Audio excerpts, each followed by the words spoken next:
بسم اللہ الرحمن الرحیم۔ عزیز طلبہ و طالبات و تمام سامعین کرام کو میری طرف سے السلام علیکم۔ آج جس موضوع کا انتخاب کیا ہے وہ ہے ماڈل پیپر جماعت نہم سائنس گروپ۔ ویسے جماعت نہم کا 9 کلاس کا ماڈل پیپر جو آیا تھا اور اس کے ساتھ بھی ایک اور ماڈل پیپر بھی آیا تھا جس میں جماعت نہم لکھا ہوا تھا، لیکن دونوں سیم ہی تھے۔ بعد میں جماعت نہم کا ایک اور ماڈل پیپر آیا، اس سے پتہ چلا کہ نہم کا الگ ہے اور دہم کا الگ ہے، کیونکہ دہم میں اصطلاحات آ رہی ہیں اور نہم میں اصطلاحات نہیں ہیں، اور نہم میں احادیث کی تشریح ہے اور جماعت نہم میں احادیث کی تشریح نہیں ہے۔ پرانی اسکیم کے مطابق یہ پیپر بنایا جائے گا، لیکن ایم سی کیوز 50% ہے اور شارٹ کوسچن آنسر 30% اور لانگ وہ 20% ہے۔ اس لیے تمام میٹرک والے اس پیپر کو فالو کریں گے، غور سے سنیں اور اپنے تمام فرینڈس کو بھی شیئر کیجئے کہ وہ اس ماڈل پیپر کو یاد کریں اور سمجھیں۔ 9th والا بھی یاد کر لیں کیونکہ ایم سی کیوز یہ اور وہ دونوں آ سکتی ہیں، لیکن ان کو اصطلاحات یاد کرنی ہوں گی۔ ان کا ماڈل پیپر یہ ہے، تو اس کو سولو کروایا جا رہا ہے۔ تھوڑا سا لینتھی ہو جائے گا کیونکہ سولو کروانا ہے، سمجھانا ہے، 20-25 منٹ لگ سکتے ہیں، اس لیے آپ لوگوں سے گزارش ہے شروع سے آخر تک غور سے سنیں، کیونکہ 75 مارکس کا یہ پیپر ہے۔ اور ابھی تک اگر آپ نے میرا چینل سبسکرائب نہیں کیا، برائے مہربانی سبسکرائب کیجئے اور شیئر بھی کیجئے، لائک بھی کیجئے۔ کوشچن نمبر 1 جو ہوگا وہ کثیر الانتخابی سوالات۔ اس میں آپ نے اے بی سی یا بی سی سے نہیں، بلکہ جو اس کا آنسر ہوگا نمبر 1 لکھ کر اس کا آنسر صحیح لکھنا ہے، نمبر 2 لکھ کر اس کا آنسر صحیح لکھنا ہے۔ جو صحیح آنسر ہے وہ صرف آنسر لکھنا ہے آپ نے آنسر شیٹ پر۔ تو 37 جو ہے کثیر الانتخابی سوالات، ایم سی کیوز جو ہیں وہ 37 ہیں۔ اس کو ہم پڑھتے ہیں۔ آیت مبارکہ کی تعداد 75 ہے۔ ہمیں پتہ ہے کہ سورۃ انفال ایک سورت تھی، سورۃ انفال کی جو آیات ہیں وہ 75 ہیں۔ کہہ دیجئے کہ مال اللہ اور اس کے رسول کا ہے۔ کون سا مال؟ مال غنیمت۔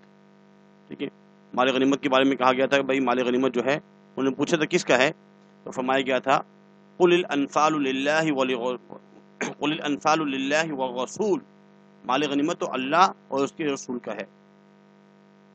مومن تو وہ ہے جب اللہ تعالیٰ کا ذکر کیا جاتا ہے تو ان کا دل ڈر جاتا ہے۔ انما المؤمنون الذین اذا ذکر اللہ وجلت قلوبہم، تو ان کا دل ڈر جاتا ہے، دل اس کا آنسر ہے۔ مومن کے لیے ان کے رب کے پاس بڑے بڑے درجے بھی ہیں، بخشش کی روزی بھی ہے اور عزت کی روزی بھی، بخشش اور عزت کی روزی۔ اس کا آنسر ہوگا یہ تینوں ہیں۔ جیسے کہ مومن کی صفات بیان کی گئی، اولئک هم المؤمنون حقا لہم درجات عند ربہم، درجات بھی ہیں، بڑے بڑے درجات، ومغفرہ اور بخشش، ورزق کریم اور عزت کی روزی۔ یہ پیج نمبر 10 میں اگر آپ دیکھیں آپ کی بک میں لکھا ہوا ہے، تو اس کا آنسر یہ تینوں ہیں۔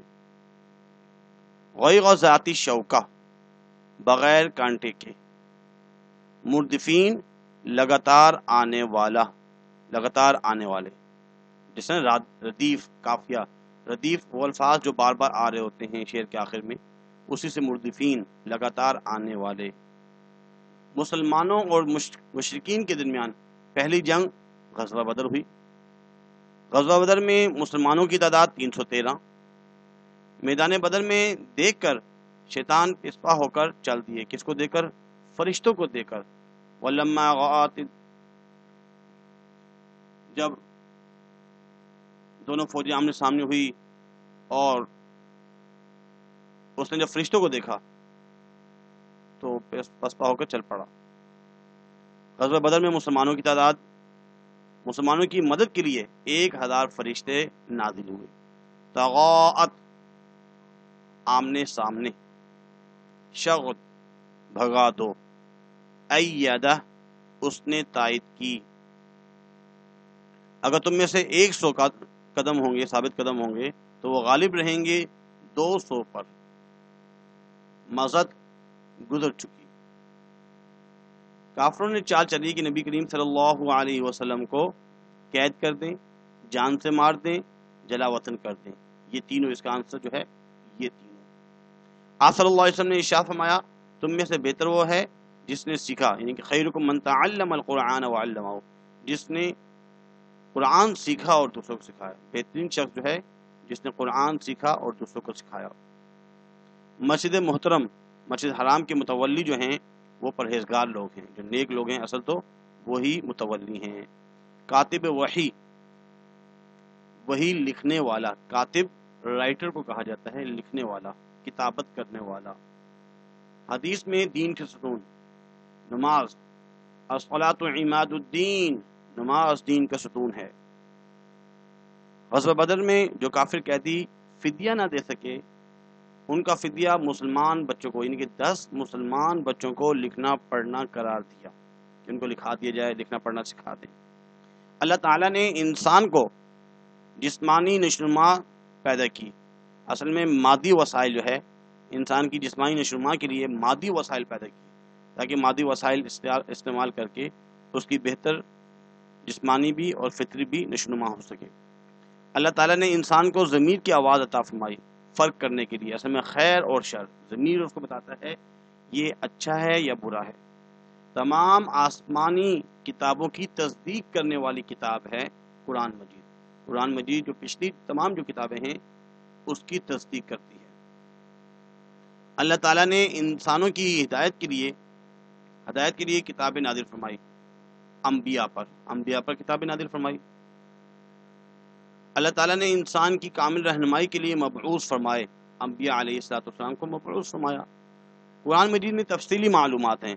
اصل تو اخلاقیات کے بارے میں بھی ہیں، لیکن انک لعلی خلق عظیم اس میں کم باتیں ہیں. لیکن آخرت کے بارے میں بار بار جنت اور جہنم کے تذکرے بہت زیادہ ہیں، تو اس میں آخرت کے متعلق تمام تفصیلی معلومات ہیں. معلومات تو سب کے بارے میں ہیں، لیکن تفصیلی معلومات آخرت کے بارے میں، میزان کے بارے میں، قبر کے بارے میں، حشر کے بارے میں، جنت اور جہنم کا تذکرہ. قرآن مجید کی حفاظت کا ذمہ انا نحن نزلنا الذکر وانا لہ لحافظون، اللہ تعالی نے ذمہ لیا ہے. جہاں قرآن مجید کی نازل شدہ آیات لکھوا کر رکھی جاتی تھی وہ جگہ متعین تھی بیت اللہ میں، خانہ کعبہ میں وہ ایک جگہ متعین تھی، وہاں پہ لکھوا دیا جاتا. قرآن مجید میں مکمل رہنمائی موجود ہے تمام انسانوں کے لیے، صرف مسلمانوں کے لیے نہیں بلکہ تمام انسانوں کے لیے.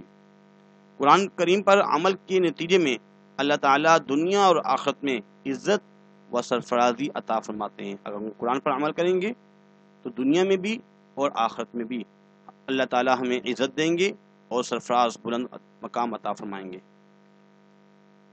اللہ تعالیٰ بہت سی قوموں کو سربلندی عطا فرماتا ہے قرآن مجید کی وجہ سے. اے لوگو اپنے اس رب کی عبادت کرو جس نے تمہیں خلقکم پیدا کیا. اللہ تعالیٰ سے محبت کا تقاضا یہ ہے کہ اس کے احکام تسلیم کی جائیں، اللہ کے احکام کو مانا جائے. کس سے؟ دل سے بات مان جائے. اللہ تعالیٰ کے جو احکامات ہیں دل سے اس کو تسلیم کی جائیں. اقرار باللسان و تصدیق بالقلب، دل سے تصدیق کرنا، تسلیم کرنا. مومنوں کے لیے ان کی اپنی جانوں سے بھی زیادہ محبوب ہیں. کون؟ نبی کریم صلی اللہ علیہ وسلم. اپنی جانوں سے زیادہ محبوب جو ہے وہ حضور صلی اللہ علیہ وسلم ہونا چاہیے. اطاعت رسول کے بغیر اعمال ضائع ہو جاتے ہیں. اگر ہم نے اطاعت نہیں کی، نماز میں 2 سجدے کرنے ہیں، یہ اللہ اور اس کے رسول کی اطاعت ہے. 3 سجدے کر دیے تو وہ عمل ضائع ہو گیا، نماز نہ ہوئی. تو اس کا آنسر ہے اعمال کے ذریعے. زمین پر اللہ تعالیٰ نے انسان کو اپنا خلیفہ اور نائب بنا کر بھیجا ہے. اس کے بعد قرآنی آیات. ویسے 9 گروپ میں تمام قرآنی آیات ہیں، احادیث نہیں ہیں. اور آپ کی جو ہے 3 قرآنی آیات اور 3 احادیث ہیں، اور ان میں سے آپ کو صرف 4 کرنی ہیں.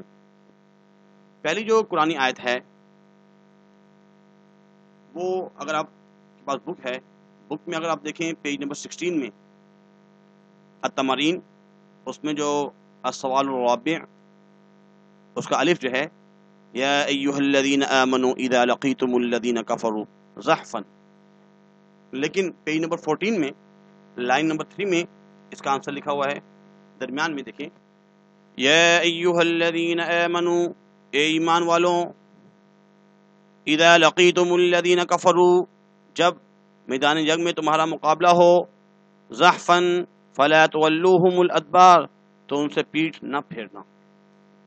اس کے بعد نمبر 2 میں جو قرآن آیت دی گئی ہے وہ اگر آپ دیکھیں پیج نمبر 20 میں، ان شر الدواب عند اللہ، لیکن اس کا آنسر جو ہے پیج نمبر 17 کی تیسری لائن میں ان شر الدواب عند اللہ الصم البکم الذین لا یعقلون، کچھ شک نہیں خدا کے نزدیک تمام جانداروں سے بدتر بہرے گونگے ہیں جو کچھ نہیں سمجھتے۔ اس کے بعد نمبر 3 میں اگر آپ دیکھیں پیج نمبر 24 میں یہ آیت ہے وَمَا كَانَ اللَّهُ لِيُعَذِّبَهُمْ وَأَنْتَ فِيهِمْ وَمَا كَانَ اللَّهُ مُعَذِّبَهُمْ وَهُمْ يَسْتَغْفِرُونَ۔ تو پیج نمبر 22 میں اس کا آنسر ہے لائن نمبر 3 میں، اور خدا ایسا نہ تھا کہ جب تک تم ان میں تھے انہیں عذاب دیتا، اور نہ ایسا تھا کہ وہ بخشش مانگیں اور انہیں عذاب دے۔ یہ تو 3 قرآن آیات تھی اور یہ 3 احادیث ہیں۔ نمبر 4 جو ہے وہ حدیث نمبر 4 ہے، پیج نمبر 86 میں اگر آپ اپنی بک نکالیں تو پیج نمبر 86 میں من صلی علی مرۃ فتح اللہ لہ بابا من العافیہ، جس نے مجھ پر ایک مرتبہ درود بھیجا اللہ نے اس کے لیے عافیت کا ایک دروازہ کھول دیا۔ نمبر 5 جو ہے یہ حدیث نمبر 1 ہے، پیج نمبر 84، افضل الاعمال لا الہ الا اللہ وافضل الدعاء الاستغفار۔ یہاں پہ حمزہ نہیں لکھا انہوں نے، افضل الدعاء الاستغفار۔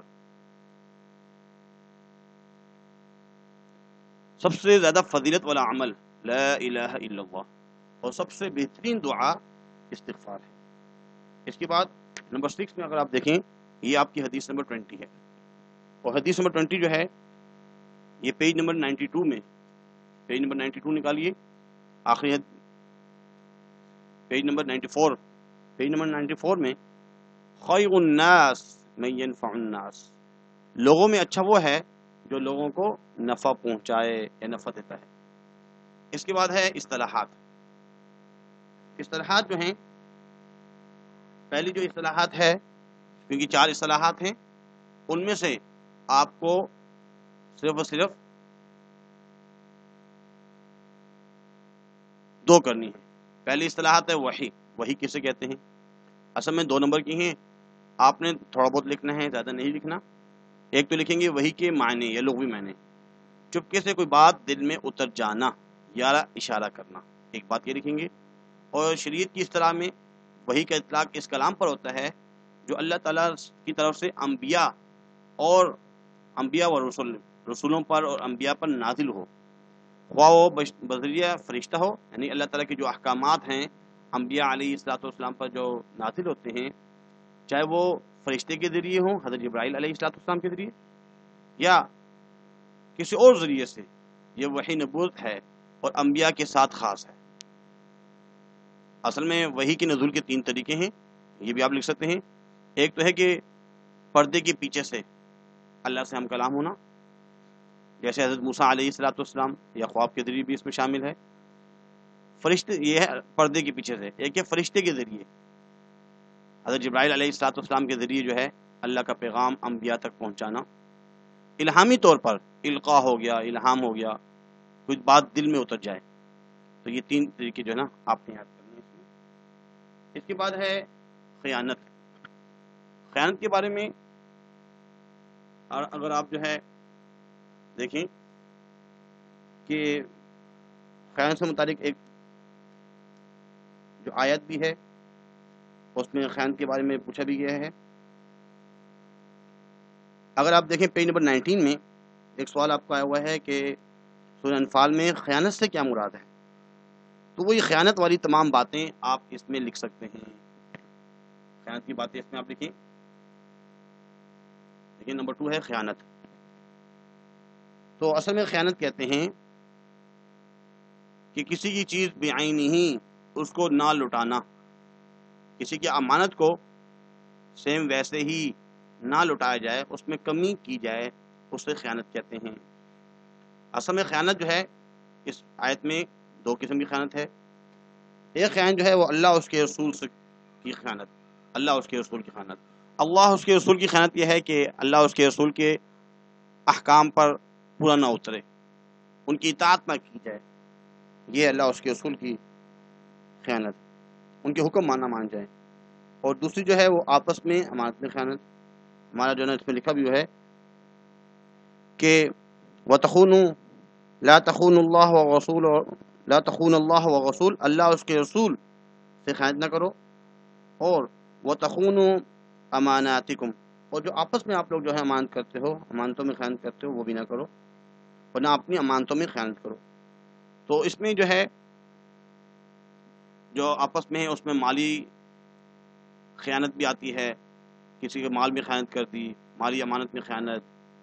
اور اس کے علاوہ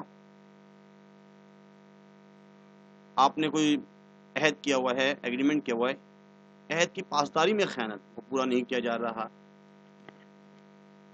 یہ بھی خیانت میں شامل ہے. اس کے علاوہ اور بھی ذمہ داری جو آپ کے ہیں، ذمہ داری پوری نہیں کی جا رہی، تو ذمہ داری میں بھی خیانت، یہ کچھ اس کی اقسام بنتی ہیں. اس کے بعد ہجرت کے بارے میں، ہجرت کسے کہتے ہیں اور جہاد کسے کہتے ہیں. اگر آپ یہ دیکھیں کہ ہجرت اور جہاد کا چیپٹر نہیں ہے، لیکن اس میں سے اصطلاحات ماڈل پیپر میں آ گئی. ایسے ہی کچھ خالی جگہ بھی آنے کو آ سکتی ہیں، لیکن ہجرت اور جہاد کے بارے میں آپ کو یاد کرنا ہوگا. ہجرت کے بارے میں ہم پڑھتے ہیں، اصل میں ہجرت جو ہے اللہ اور اس کے رسول کی خاطر، دین کے لیے گھر بار چھوڑنا ہجرت کہلاتا ہے. مہاجرین جنہیں ہجرت کی، اور انصار جو ان کی مدد کرنے والے ہیں. تو ہجرت سے متعلق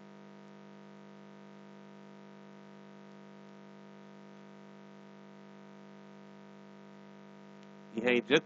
ہجرت کے معنی ہیں جدائی یا چھوڑ دینے کے، چھوڑ دینا، جدائی اختیار کرنا، یہ تو اس کے لغوی معنی ہوئے. اور اصطلاح میں گناہوں، برائیوں یا ظلم و ستم کی وجہ سے خالص اللہ کی رضا کے لیے نقل مکانی کرنا، یعنی کہ وہاں پہ دین پر چلنا مشکل ہو رہا ہو، گناہوں سے بچنا اور ظلم و ستم زیادہ کی جا رہے ہوں، تو ایسی حالت میں اس جگہ کو چھوڑ کر دوسری جگہ آ جانا، نقل مکانی کرنا ہجرت کہلاتا ہے. اللہ تعالیٰ نے ہجرت کرنے والوں کے لیے مغفرت، جنت اور بہترین اجر کا انعام رکھا ہے، اور انہیں یقین دلایا ہے کہ انہیں بخش دیا جائے گا اور ان کے اعمال ضائع نہیں ہوں گے. یہ آپ نے ہجرت کے بارے میں اس کے لغوی معنی اور کچھ اصطلاحی معنی لکھنے ہیں.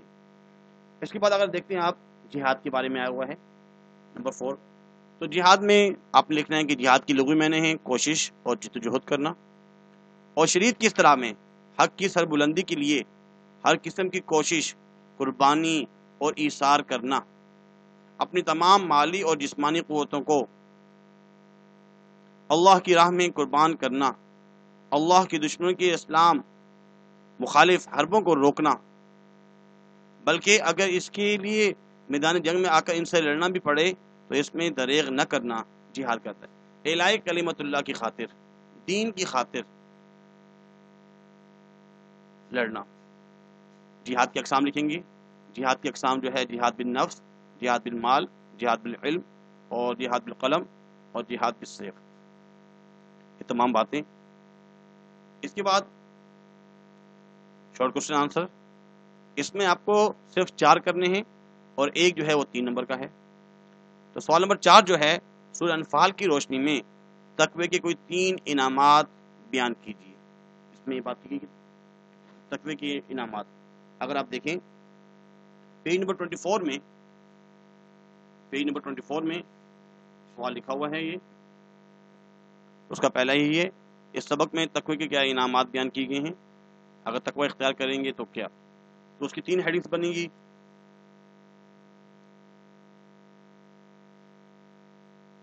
شروع میں لکھا ہوا ہے جو یا ایھا الذین آمنو، اے ایمان والو، ان تتقوا اللہ، اگر تم تقوی اختیار کرو گے، یجعل لکم فرقانا، تو امر فارق پیدا کر دے گا. تو اللہ تعالیٰ جو ہے نا، یعنی کہ امتیاز ممتاز کر دے گا آپ کو، امر فارق پیدا کر دے گا. ایک تو دوسرا ہے گناہوں کا کفارہ، وَيُكَفِّرْ عَنْكُمْ سَيِّئَاتِكُمْ، اور تمہارے گناہ معاف فرما دے گا. اور تیسرا ہے بخشش، وَيَغْفِرْ لَكُمْ، اور تمہیں بخش دے گا. یہ 3 انعامات ہیں. آگے پر فرما رہے ہیں وَاللَّهُ ذُو الْفَضْلِ الْعَظِيمِ، اور اللہ تعالیٰ بڑے فضل والے ہیں. اس کے بعد اگلا کوشچن جو ہے، سورہ انفال میں فرعون اور آل فرعون کی ہلاکت اور بربادی کے کیا اسباب بیان ہوئے ہیں. یہ بھی اگر آپ دیکھیں، یہاں سے ہم جو ہے پڑھ لیتے ہیں.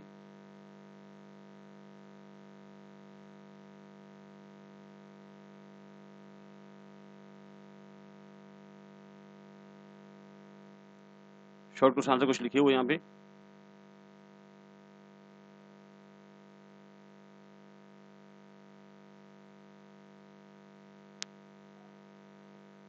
اچھا، اس میں اگر ہم دیکھیں، یہ پیج نمبر 35 میں اگر آپ دیکھیں، پیج نمبر 35 میں السوال الثالث جو ہے، اس سبق میں فرعون اور آل فرعون کی ہلاکت کے بارے میں کیا بیان کیا گیا ہے، اس کے بارے میں ہے. تو اس کو جو ہے ہم یہاں پڑھتے ہیں کہ یہ تو خیانت سے والا سوال ہو گیا. خیانت سے کیا مراد ہے، وہ جو ایم سی کیو اس میں آیا تھا شارٹ اصطلاحات میں، تو خیانت کے بارے میں آپ یہ لکھ سکتے ہیں. اور اس کے علاوہ تقوی کے کیا انعامات ہیں، یہ ہوا. یہ تقوی کے جو انعامات ہیں، مومنو اگر تم اللہ سے ڈرو گے تو اس کی بدولت اللہ تعالیٰ حق اور باطل میں فرق کرنے کی صلاحیت عطا کر دیتا ہے، گناہوں کو مٹا دیتا ہے. اور تیسرا فائدہ یہ ہوتا ہے کہ اللہ تعالیٰ معاف فرما دیتا ہے اور تقوی بخشش کر دیتی ہے. اس کے بعد فرعون اور آل فرعون کے بارے میں اس کو ہم پڑھتے ہیں. یہ سوال آیا فرعون اور آل فرعون کی ہلاکت. اس سبق میں یعنی کہ آیت نمبر 52، 53 اور 54، آپ کا پیج نمبر 35، 34 وغیرہ جو بنیں گے، اس میں جو بیان کیے گئے ہیں اسباب ہلاکت کے، وہ اللہ تعالیٰ کی انہوں نے ایک تو آیات کا انکار کیا اور ان کے گناہوں کا ارتکاب ہے. اس لیے اللہ تعالیٰ نے فرمایا کہ فرعون اور آل فرعون کو اللہ کی آیات کا کفر اور جھٹلانا اور گناہ کمانا اور ظلم و ستم کرنا ان کو ہلاکت اور بربادی کی طرف لے گیا. وہ تباہ ہو گئے، اگرچہ ان کی بادشاہت و دیگر اسباب سب کچھ موجود تھے، لیکن ان کو بربادی سے کوئی بھی بچا نہ سکا.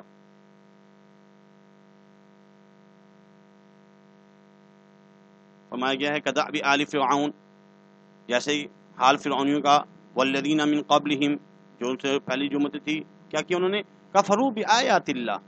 اللہ پاک فرما رہے ہیں کہ انہوں نے اصل میں خدا کی آیتوں سے کفر کیا تھا. فأخذہم اللہ بذنوبہم، تو خدا نے ان کے گناہوں کی سزا میں ان کو پکڑ لیا. ایک تو بات کی. اور دوسرا یہ آگے ہے کذبوا بآیات، اس میں تو ہے کہ کفروا، جھٹلایا، انکار کیا. اور دوسرے میں ہے کدأب آل فرعون والذین من قبلہم کذبوا بآیات ربہم، انہوں نے اپنے پروردگار کی آیتوں کو جھٹلایا. فأہلکناہم، تو اللہ تعالیٰ فرمایا کہ ہم نے ان کو ان کے گناہوں کی وجہ سے، بذنوبہم، ان کے گناہوں کی وجہ سے ان کو ہلاک کر دیا. وأغرقنا، اور ان کو غرق کر دیا، آل فرعون، فرعونیوں کو. وکل کانوا ظالمین، اور سب کے سب جو ہے ظلم کرنے والے تھے. اس کے بعد اگلا سوال ہے، سورۃ انفال میں اللہ تعالیٰ نے مسلمانوں کو جہاد پر ابھارنے کے لیے کیا ترغیب دی، جہاد پر ابھارنے کی کیا ترغیب دی. پیج نمبر 41 میں اگر آپ دیکھیں بک میں، پیج نمبر 41 میں جہاد پر ابھارنے کی ترغیب، اس میں کہا گیا کہ بھئی اگر 20 ثابت قدم ہیں مجاہدین تو وہ 200 پر غالب ہوں گے، اگر 100 ہیں تو 1000 پر غالب رہیں گے. لیکن بعد میں تخفیف کی وجہ سے اور ضعف ایمان کی وجہ سے تو تخفیف بوجھ ہلکا کر دیا. پھر کہا گیا بھائی 100 اگر مجاہدین ثابت قدم ہوں گے تو 200، اگر 1000 ہیں تو 2000، یعنی کہ دوگنا کر دیا. اور اللہ تعالیٰ صبر کرنے والوں کے ساتھ ہے. ان یکم منکم 20 صابرون یغلبوا 200 وان یکم منکم 200 یغلبوا الفا من الذین کفروا بانہم قوم لا یفقہون. آگے فرمایا الآن خفف اللہ، اب خدا نے تم پر بوجھ ہلکا کر دیا. وعلم، اور جان لیا، ان فیکم ضعفا، کہ تم میں ابھی کس قدر کمزوری ہے. پھر آگے فرمایا گیا ہے کہ 100 ثابت قدم رہیں گے. اگر آپ سمجھتے ہیں کہ اس کا بھی آنسر جو ہے ویسے تو آپ کے پاس ہوگا، یہاں پہ ہم آپ کو تھوڑا سمجھا دیتے ہیں تاکہ آپ کے لیے آسانی ہو جائے.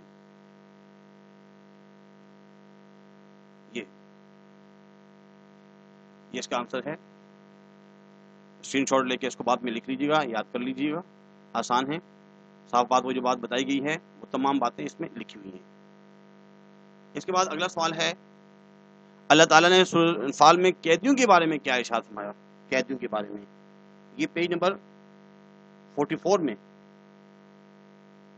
پیج نمبر 44 اگر نکالیں اس میں قیدیوں کے بارے میں لکھا ہوا ہے. قیدیوں کے بارے میں کیا ارشاد فرمایا ہے؟ شروع میں یا ایھا النبی، اے نبی صلی اللہ علیہ وسلم، قل لمن فی ایدیکم، اس کے بارے میں ہے. تو اس کو ہم جو ہے یہاں پڑھتے ہیں کہ یہاں پہ جو ہے ہم پیپر میں کیا لکھیں گے، قیدیوں کے متعلق کیا فرمایا گیا ہے. یہ آیت نمبر 70 میں لکھا ہوا ہے کہ جو قیدی آپ کی گرفت میں ہیں ان کو کہیں کہ وہ فدیہ دیں. اگر اللہ تعالیٰ نے تمہارے دلوں میں بلائی معلوم کی تو تم کو تمہارا اس فدیہ کا بدلہ بہتر ادا کیا جائے گا. کیونکہ حضرت عباس رضی اللہ عنہ فرما رہے تھے کہ بھائی میں تو اسلام قبول کر چکا ہوں اور میں کیوں فدیہ دوں. فرمایا جا رہا ہے کہ نہیں، آپ فدیہ تو دیں، اگر تم کو تمہارے اس فدیہ کا بھی بدلہ دے دی جائے گا اور اس سے بہتر جو ہے نا دنیا اور آخرت کی بھلائی بھی حاصل ہوگی. تو اگر تم اسلام قبول کر لو گے تو تمہاری بخشش بھی ہو جائے گی، اور اگر خیانت کرتے ہوئے دھوکہ دیا تو پھر یاد رکھو تم کو، یعنی کہ کفار نے پہلے بھی دھوکہ دیا ہے. اس کے باوجود اللہ تعالیٰ نے تمہیں ہماری قید میں دے دیا اور اللہ تعالیٰ کو سب کچھ معلوم ہے، اس لیے تم فدیہ دے کر رہائی حاصل کر سکتے ہو. اس کے بعد اگلا جو کوشچن ہے، حدیث کی روشنی میں تکمیل ایمان کی کوئی 3 اصول تحریر کریں. تکمیل ایمان کے 3 اصول، پیج نمبر 87 میں اگر آپ دیکھیں، پیج نمبر 87 میں حدیث نمبر 6 ہے،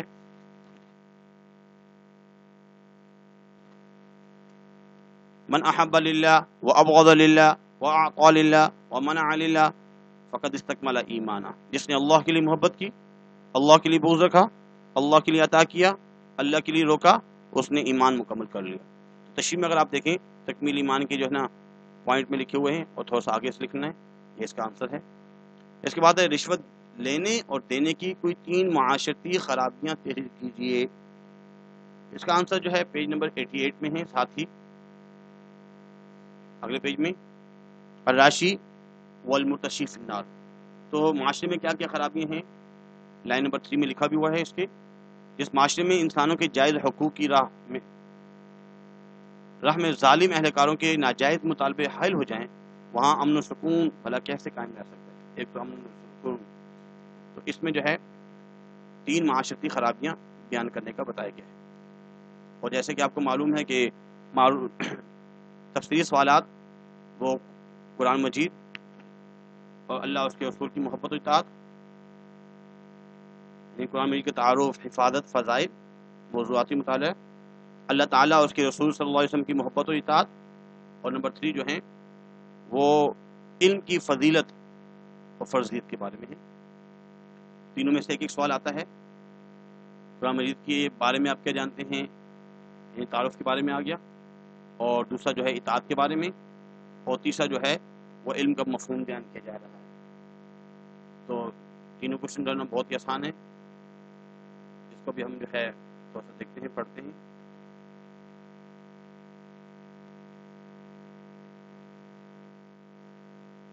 یہاں سے تفصیلی سوالات شروع ہو گئے ہیں۔ قرآن مجید کا مختصر تعارف، یہ آپ کے پاس لکھا بھی ہوگا، اس کو یاد کر لیجیے گا، کوئی مشکل نہیں ہے۔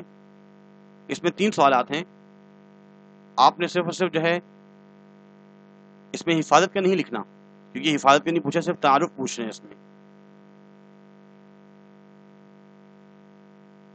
اور فضائل بھی نہیں جو ہے نا پوچھ رہے۔ اگر 1-2 فضائل لکھنا چاہیں تو لکھ سکتے ہیں، خیرکم من تعلم القرآن وعلمہ، 22 اجر ثواب۔ اس کے بعد جو دوسرا سوال جو ہے وہ اللہ اس کے رسول کی محبت اور اطاعت کے بارے میں ہے، تو اس میں سے جو ہے محبت کا تقاضا کیا ہے، اس کے بارے میں جو ہے لکھ سکتے ہیں آپ،